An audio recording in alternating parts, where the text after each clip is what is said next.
Housewife हैं वो government job की तैयारी तो करना चाहती हैं, लेकिन उनको समझ में नहीं आता कि वो कहाँ से स्टार्ट करें। क्योंकि मैंने भी अपनी पढ़ाई छोड़ दी थी, तो मुझे स्टार्ट करने में बहुत ज़्यादा डिफ़िकल्टी हो रही थी। तो मैंने इसीलिए सोचा कि ये चीज़ें आप लोगों के साथ मैं शेयर करती हूँ, क्योंकि जो मैंने डिफ़िकल्टी उठाई है मैं अपने एक्सपीरियंस के बेसिस पे आपको बताती हूँ। क्योंकि दूसरों को देख के हम लोगों को लगता है कि कोचिंग करना बहुत ज़्यादा ज़रूरी होती है, लेकिन सच ये है दोस्तों कि कोचिंग ज़्यादा ज़रूरी नहीं होती। ज़्यादा ज़रूरी होता है कि हम अपनी पढ़ाई को कैसे रीस्टार्ट करें, कैसे मैनेज करें, कहाँ से शुरुआत करें।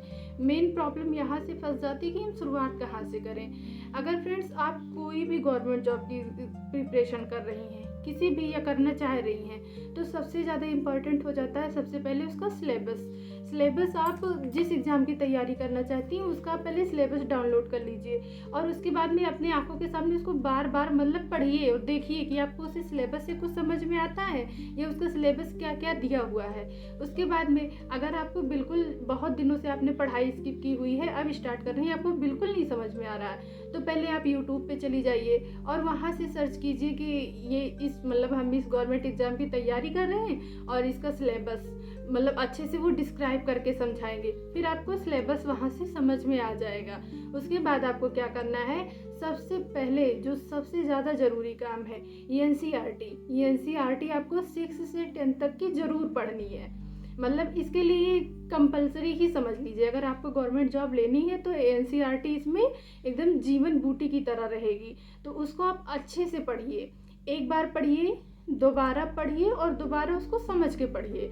जब तीसरी रीडिंग कीजिए तो आप उसका क्या कीजिए, जो चीज़ें आपको ज़्यादा कन्फ्यूजन वाली लग रही हो या ज़्यादा नहीं समझ में आ रही हो, उसका नोट्स बना लीजिए।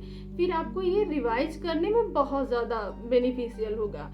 फिर क्या होता है, जब आपने सिलेबस देख लिया, आपने एनसीईआरटी भी कंप्लीट कर ली 6 to 10 तक की, उसके बाद में आपको क्या करना है, जो चैप्टर नहीं समझ में आए एनसीईआरटी से, जैसे आप खुद से सेल्फ स्टडी कर रही हैं, अगर आपको कोई चीज़ें नहीं समझ में आ रही है तो आपको क्या करना है कि उसको यूट्यूब पे आपके जाके वो जो टॉपिक आपको नहीं समझ में आ रहा वो टॉपिक यूट्यूब पे डाल के और सर्च कीजिए। उसके बाद जो आएगा उससे आप अपना समझ बढ़ाइए उस चीज़ में, और जब आप उसको तब पढ़ेंगी फिर उसके बाद उसका नोट प्रिपेयर करेंगी तो आपका वो बहुत अच्छे से क्लियर हो जाएगा आपके माइंड में। फिर आपको जिस एग्ज़ाम की तैयारी करनी है, XYZ जिस भी एग्ज़ाम की तैयारी करनी है, क्या करना है, उसके लिए आपको हर एक सब्जेक्ट के लिए जो सब्जेक्ट उसमें पूछे जा रहे हैं उसके लिए आपको एक स्टैंडर्ड बुक चाहिए। जैसे मान लीजिए आपको हिस्ट्री की तैयारी करनी है तो हिस्ट्री के लिए आपके पास ये स्पेक्ट्रम हो गई, ठीक, पॉलिटी है, पॉलिटी के लिए आपके पास एम लक्ष्मीकांत हो गई, ये सब समझ लीजिए बाइबल हैं,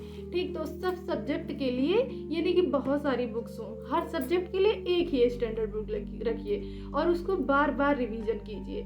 जब आपका सिलेबस आपके अकॉर्डिंग 50% तक कंप्लीट हो जाए, हाँ, और आपको 50% ऐसा नहीं कि हाँ कंप्लीट हो गया है, समझ में ही नहीं आ रहा, जिस समझ के कंप्लीट हो जाए, उसके बाद आप क्या कीजिए कि प्रीवियस ईयर उठाइए। अब प्रीवियस ईयर्स की क्या होगा, प्रीवियस ईयर से आपका ये होगा कि किस तरह के क्वेश्चन पूछे जा रहे हैं ना। प्रीवियस ईयर क्या होता है कि वो आपको जो इम्पोर्टेंट टॉपिक है वो आपको बता देता है कि हाँ ये टॉपिक इसमें इम्पोर्टेंट है। फिर आप उसको प्रीवियस ईयर अच्छे से करिए।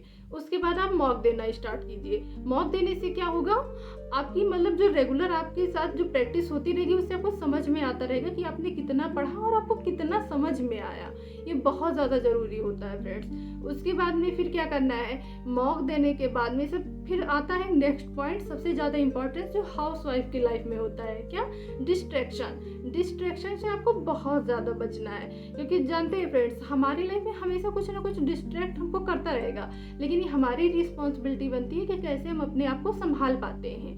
और उसके बाद में नेक्स्ट पॉइंट आता है हम लोगों को टाइम टेबल। देखिए आप टाइम टेबल के लिए एक ऐसी छोटी सी डायरी ले सकते हैं, क्योंकि मैंने ऐसी छोटी डायरी रखी है और मैं सुबह इसका टू डू लिस्ट तैयार करती हूँ कि मुझे क्या क्या करना है, और फिर मैं उसी के अकॉर्डिंग अपना सारा दिन चलती हूँ। इससे मेरा सारा जो डे है वो प्रोडक्टिव होता है, मुझे ज़्यादा कहीं इधर उधर सोचना नहीं पड़ता कि करना क्या है, मेरा एक रोड मैप तैयार रहता है। फिर उसके बाद आपको क्या करना है, जब ये सब हो जाए तो आप कोई भी एग्जाम हो XYZ, अगर आप ये चीज़ फॉलो करती हैं तो पक्का आप अपना एग्ज़ाम ज़रूर निकाल पाएंगी, 110% निकाल पाएंगी।